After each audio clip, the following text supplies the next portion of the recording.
ഇവിടെ ഇങ്ങനെ ഒരു വാർത്താ സമ്മേളനം വിളിക്കാനുണ്ടായ കാരണം നെല്ലിശ്ശേരി ഷാലിമാർ മെറ്റൽ കമ്പനിയുമായി ബന്ധപ്പെട്ട് ഉള്ളൊരു ചെറിയ വിഷയമാണ്. നാട്ടുകാർ പരസ്പരം പഴിചാരി മുന്നോട്ട് പോകാതെ ഒന്നിച്ചു പോകേണ്ട ഒരു കൃത്യമായൊരു നിലപാട് സ്വീകരിക്കുന്നതിന് വേണ്ടിയിട്ടാണ്. 40 വർഷമായിട്ട് പ്രവർത്തിക്കുന്ന ഷാലിമാർ കമ്പനി അതാത് കാലങ്ങളിലുള്ള പ്രയാസങ്ങളൊക്കെ നീക്കി മുന്നോട്ട് പോയിട്ടുണ്ട്.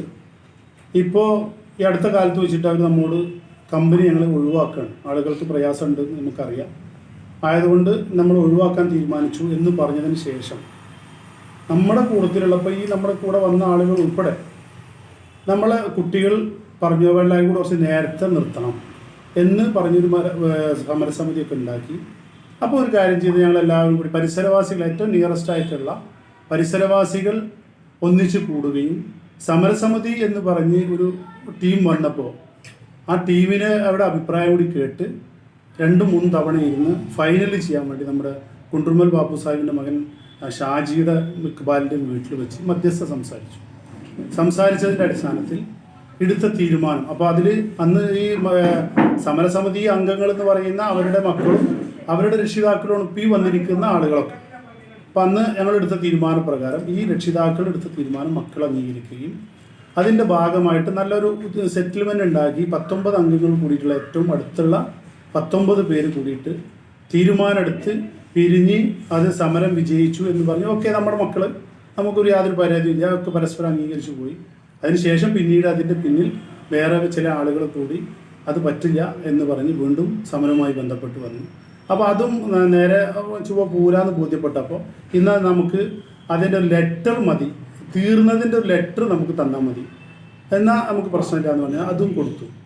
ഇപ്പോൾ ഇവിടെ വാർത്താ സമ്മേളനം വിളിക്കാനുണ്ടായ കാരണം ഇന്നലെ ഒരു വാർത്താ സമ്മേളനം നമ്മുടെ ഇതിൽപ്പെടാത്ത ആളുകൾ, പരിസരവാസികളല്ലാത്ത കുറേ അകലെയുള്ള ആളുകൾ വന്ന് വാർത്താ സമ്മേളനം നടത്തി. അതിൽ ഈ അംഗങ്ങളെ മുഴുവൻ ഒന്നും അറിയാതെ കുട്ടികളെ പോലെ വന്നിരുന്നു, അതിൽ ചേർന്നു എന്നൊക്കെ പറഞ്ഞ് പരസ്പരം തെറ്റിദ്ധരിപ്പിക്കുന്നൊരവസ്ഥ ഉണ്ടായപ്പോൾ അതേ അംഗങ്ങൾ തന്നെയാണ് ഇപ്പോൾ നമ്മുടെ വാർത്താ സമ്മേളനം വന്നിരിക്കുന്നത്. ഇപ്പോൾ ഇന്നലെ ഏകദേശം പരിസരവാസികളായ 100ഓളം കുടുംബങ്ങൾ ഒന്നിച്ച് ചേർന്നിരുന്ന് അവിടെ തീരുമാനിച്ച് അവിടെ 4-5 പേര് വാർത്താ സമ്മേളനം നടത്തി അത് വിശദീകരിച്ച് പറയണം എന്ന് പറഞ്ഞതിൻ്റെ അടിസ്ഥാനത്തിലാണ് ഇവിടെ വന്നത്. കമ്പനി അതിൻ്റെ ഏകദേശം 2025 ഡിസംബർ 30 പ്രവർത്തനങ്ങളൊക്കെ നിർത്തി പോകാമെന്ന് പരസ്പരം എല്ലാവരും അംഗീകരിച്ചൊരു കാര്യമാണ്. അതിൻ്റെയാണ് പിന്നീട് നമ്മുടെ ഇത് കമ്പനി പോയാലും നമ്മുടെ ഇടയിൽ ഒരു മുറിവേൽക്കുന്ന രീതിയിലുള്ള പരസ്പര വിരുദ്ധമായ പ്രവർത്തനങ്ങളുമായിട്ട് ബന്ധപ്പെട്ട് ചില ആളുകൾ രംഗത്ത് വന്നത്. അതുകൊണ്ടാണ് അതെല്ലാവരും കൂടി ഇപ്പോൾ ഈ ടീമൊക്കെ നമ്മളെല്ലാവരും ഒരു ടീമായിട്ട് വർക്ക് ചെയ്യുന്ന ആളുകളാണ്. അപ്പോൾ അതിൻ്റെ ഇടയിൽ ഒരു ഭിന്നിപ്പ് ഉണ്ടാവരുത്. വാർത്താ സമ്മേളനം നടത്തി പറഞ്ഞതുകൊണ്ട് മാത്രമാണ് വാർത്താ സമ്മേളനം നടത്തിയിട്ട് അത് പറയേണ്ട ഒരു ആവശ്യം എല്ലാവരുടെയും ആവശ്യപ്രകാരം വന്നത്. അപ്പോൾ അതിൽ വന്നിരിക്കുന്ന ഒന്ന് കുണ്ടുമ്മൽ ഷാജി എന്ന് പറയുന്നത് ഞാൻ നേതൃത്വം കൊടുത്ത ആളാണ്. ഇത് ഏറ്റവും നിയറസ്റ്റ് ആയിട്ടുള്ള ഹൈദർക്ക് അവിടുത്തെ മാലിന്യ സെക്രട്ടറിയാണ്. അതുപോലെ തന്നെ ഏറ്റവും അടുത്തുള്ള ആളാണ് NIL ബഷീർക്ക. അതുപോലെ തന്നെ ഇതിൻ്റെ കമ്പനിയുടെ ഉടമയാണ് ഇരിക്കുന്നത്. അത് ഏറ്റവും അടുത്ത ആളാണ് കുഞ്ഞിപ്പക എന്ന നമ്മുടെ ഇബ്രാഹിം. അതുപോലെ തന്നെ MK അലി പരവതാനി, കുട്ടൻ കുണ്ടുമ്മൽ തുടങ്ങിയിട്ടുള്ള ഏറ്റവും അടുത്ത ആളുകളെ ഈ 50 പേര് 100 പേര് കൂടി ഇന്നലെ എടുത്ത തീരുമാനത്തിൻ്റെ ഭാഗമായിട്ട് ഇവർ വാർത്താ സമ്മേളനം നടത്തി പറയണം എന്ന് പറഞ്ഞ അടിസ്ഥാനത്തിലാണ് ഇന്ന് വന്നത്.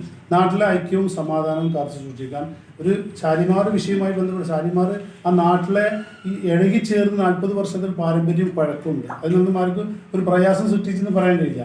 നാട്ടിൽ നമ്മൾ അധികരിച്ചു വരുന്ന പ്രയാസങ്ങൾ, ജനപ്പെരുപ്പം കൂടുമ്പോൾ ഉണ്ടാകുന്ന പ്രയാസങ്ങൾ, വാഹനങ്ങൾ കൂടുതൽ ഓടുമ്പോൾ ഉണ്ടാകുന്ന പ്രയാസങ്ങളൊക്കെ മനസ്സിലാക്കിക്കൊണ്ട് തന്നെ അവർ വേറൊരു ഭാഗത്ത് സെറ്റ് ചെയ്യാൻ തീരുമാനിച്ചതാണ്. അപ്പോൾ അത് പിന്നിൽ നിന്ന് പുറംകാലോട് ചവിട്ടി പറഞ്ഞേക്കാതെ ആ നാട്ടിലെ സംസ്കാരമല്ല എന്ന് ബോധ്യമുള്ളത് കൊണ്ടാണ് ഇങ്ങനെ ഒരു വാർത്താ സമ്മേളനം വിളിക്കാനുണ്ടായ അവസ്ഥ.